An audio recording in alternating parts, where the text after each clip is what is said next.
ये सुनकर आपके होश उड़ने वाले हैं। सही बुखारी में एक ऐसी हदीस आई है जिस पर शायद आपने आज तक गौर न किया हो।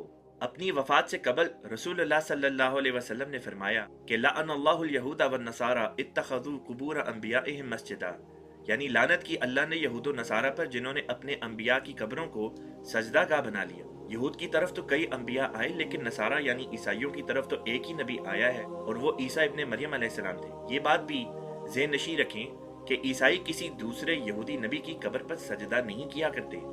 बस ये हदीस साबित करती है कि ईसा अलैहिस्सलातु वस्सलाम की वफात हो चुकी है, तभी उनकी कोई कब्र भी है जिस पर ईसाई कौम ने सजदे किए। आप शायद ये सब कुछ सुनकर हैरान हो रहे होंगे, लेकिन इमाम तबरी ने तो अपनी तारीख की किताब में ईसा अलैहिस्सलाम की कब्र के कतबे का भी जिक्र किया है, जिस पर लिखा है कि हाज़ा कब्र रसूलिल्लाहि ईसा इब्न मरियम, कि ये कब्र खुदा के रसूल ईसा इब्न मरियम की है।